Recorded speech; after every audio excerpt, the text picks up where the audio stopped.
प्रयागराज में 13 जनवरी से महाकुंभ शुरू हो रहा है। पीएम मोदी और सीएम योगी ने महाकुंभ को दिव्य और भव्य बनाने के लिए कमर कस ली है और उनकी कोशिश प्रयागराज में रंग भी लाती दिख रही है। इस सब के बीच आज योगी आदित्यनाथ एकदम फायर मोड में दिखाई दिए। सीएम योगी ने महाकुंभ का माहौल बिगाड़ने की कोशिश कर रहे लोगों को सुधर जाने का अल्टीमेटम दे दिया। पाठशाला में हमने पहले ही बताया था कि जो कट्टर मौलाना महाकुंभ की जमीन पर वक्फ का दावा ठोक रहे हैं, उन पर सीएम योगी का एक्शन जरूर होगा। उन्होंने महाकुंभ पर विवादित बयान देकर खुद आफत मोल ले ली और आज ऐसा हो भी गया। सीएम योगी अब वक्फ के नाम पर विवाद खड़ा करने की कोशिश करने वालों पर तगड़ा एक्शन लेने वाले हैं। महाकुंभ की जमीन पर वक्फ बोर्ड के नाम पर दावा ठोकने वालों को आज योगी आदित्यनाथ ने क्लियर कट वार्निंग दे दी, जिसे सुनकर वक्फ के जमीन माफियाओं के पैर थरथरा रहे हैं, क्योंकि आज योगी आदित्यनाथ ने साफ कर दिया है कि महाकुंभ में जमीन पर दावेदारी करने वाले लोग अपनी अपनी खाल बचा लें, यही बड़ी बात हो। आगे योगी आदित्यनाथ ने कहा कि वो हैरान हो जाते हैं कि ये वक्फ बोर्ड है या कोई भूमाफिया बोर्ड। सीएम योगी ने महाकुंभ की जमीन पर दावा करने वालों को निशाने पर लेते हुए यह भी कहा कि जब इनका बीज भी नहीं फूटा था, कुंभ की परंपरा उससे पहले की है। इनके पास 500 वर्षों का भी इतिहास नहीं है और सनातन का 5000 वर्ष से भी पुराना इतिहास है। सनातन धर्म की ऊंचाई आकाश से भी ऊंची और गहराई समुद्र से भी ज्यादा है। इसकी तुलना किसी मत या मजहब से हो ही नहीं सकती। वक्फ के नाम पर कहीं भी किसी भी जमीन पर दावा ठोकने वालों के इलाज के लिए योगी आदित्यनाथ ने क्या ब्लूप्रिंट तैयार किया है, इसके बारे में भी आगे आपको बताऊंगा। पहले मौलाना शहाबुद्दीन रिजवी का महाकुंभ की जमीन पर दावेदारी वाला वो बयान भी सुन लीजिए, जिस पर भड़के योगी आदित्यनाथ ने वक्फ के अवैध कब्जे से एक एक इंच जमीन छुड़ाने का ऐलान कर दिया।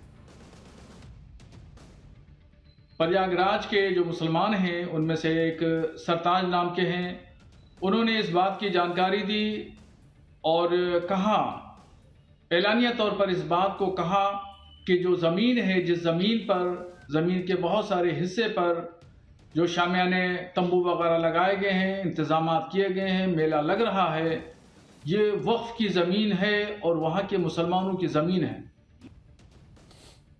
तो ये था वो बयान। आज सीएम योगी ने वक्फ बोर्ड के नाम पर महाकुंभ की जमीन पर दावा ठोकने वालों को सिर्फ वार्निंग ही नहीं दी है, योगी आदित्यनाथ ने ऐलान कर दिया है कि अब वो वक्फ की दादागिरी का दी एंड कर देंगे, जिसका उन्होंने ब्लूप्रिंट भी बताया और कहा कि यूपी सरकार वक्फ बोर्ड के कब्जे वाली एक एक इंच जमीन की जांच करवा रही है।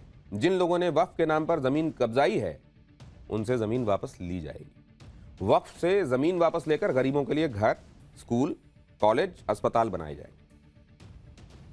ऐसा नहीं है कि सिर्फ महाकुंभ की जमीन पर वक्फ की दावेदारी के बाद ही जमीनों पर अवैध कब्जे को लेकर योगी आदित्यनाथ का पारा हाई हुआ है, और ऐसा भी नहीं है कि पहली बार उन्होंने वक्फ के नाम पर जमीनों पर अवैध कब्जा करने वालों को वार्निंग दी है। दरअसल यूपी में जमीनों पर वक्फ के अवैध कब्जे छुड़ाने को लेकर योगी आदित्यनाथ पिछले 2 साल से एक्टिव है। साल 2022 में योगी सरकार ने यूपी में वक्फ बोर्ड की संपत्तियों की जांच करवाने का फैसला किया था, ताकि यह पता लगाया जा सके कि किन किन संपत्तियों पर वक्फ बोर्ड ने नियमों की अनदेखी करके अपनी संपत्ति उनको बनाया हुआ है। यूपी के 50 जिलों में राजस्व विभाग की जांच के बाद जो रिपोर्ट तैयार की गई है, उसमें दावा किया गया है कि यूपी में 1/3 से ज्यादा वक्फ की संपत्तियां अवैध हैं। इन 50 जिलों में 1,10,000 में से 30,000 संपत्तियों पर वक्फ का दावा जांच में फर्जी निकला है। राजस्व विभाग की रिपोर्ट में लिखा गया है कि यूपी में कई जगहों पर सरकारी जमीन को मनमाने तरीके से वक्फ की प्रॉपर्टी बता दिया गया। कई जगहों पर तो हिंदुओं की स्मशान की जमीन भी वक्फ की संपत्ति के तौर पर दर्ज कर ली गई। इसीलिए यूपी में सरकारी जमीनों पर अवैध कब्जा छुड़ाने की योगी आदित्यनाथ की इस मुहिम की प्रधानमंत्री मोदी ने भी कई मौकों पर तारीफ की है। आप पीएम का एक ऐसा ही बयान सुनिए। योगी जी के मुख्यमंत्री बनने से पहले यहां इंडी गठबंधन वालों का नारा क्या होता था, आप भूल गए होंगे, क्योंकि योगी जी के राज में ऐसा होता नहीं है, इसलिए आप भूल गए हो। मैं जरा याद कराना चाहता हूं, उस समय नारा क्या था, जो जमीन सरकारी है, जो जमीन सरकारी है वो जमीन हमारी है। था कि नहीं था ऐसा नारा लगता था कि नहीं लगता था? और लखनऊ में जो बैठी थी ना सरकार, वोट बैंक वाली सरकार, उनका आशीर्वाद रहता था। ये योगी जी की सरकार आई तो ऐसे लोगों को सही जगह पर पहुंचाया। महाकुंभ ही नहीं, पिछले दिनों यूपी के संभल में बन रही पुलिस चौकी की जमीन पर भी वक्फ की दावेदारी ठोकने की कोशिश की गई। पहले समाजवादी पार्टी ने पुलिस चौकी वाली जमीन को वक्फ की प्रॉपर्टी बता दिया। इसके बाद एआईएमआईएम के प्रमुख असदुद्दीन ओवैसी ने ट्वीट करके पुलिस चौकी की जमीन को वक्फ की प्रॉपर्टी साबित करने के लिए दस्तावेज पेश किए और दावा किया कि साल 1929 में अब्दुल समद नाम के शख्स ने अपनी संपत्तियों को वक्फ को दिया था। लेकिन समाजवादी पार्टी और ओवैसी भूल गए कि यूपी में योगी सरकार है। संभल प्रशासन फौरन एक्शन में आया। जिस अब्दुल समद के नाम पर पुलिस चौकी वाली जमीन को वक्फ की प्रॉपर्टी बताया जा रहा था, उसके रिश्तेदारों ने खुद माना कि जिस जमीन पर चौकी बन रही है वो सरकारी है। उनका परिवार तो सिर्फ जमीन की देखभाल करता था। सुन लीजिए।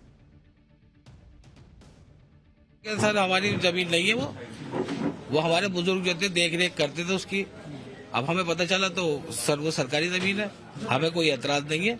बहुत अच्छा बात है चौकी बनी और बड़ी खुशी की बात है। देख रेख, एक तरफ योगी आदित्यनाथ यूपी में वक्फ के कब्जे वाली जमीनों की जांच करवा रहे हैं तो दूसरी तरफ अपराधियों के अवैध कब्जे पर भी ताबड़तोड़ एक्शन हो रहे हैं।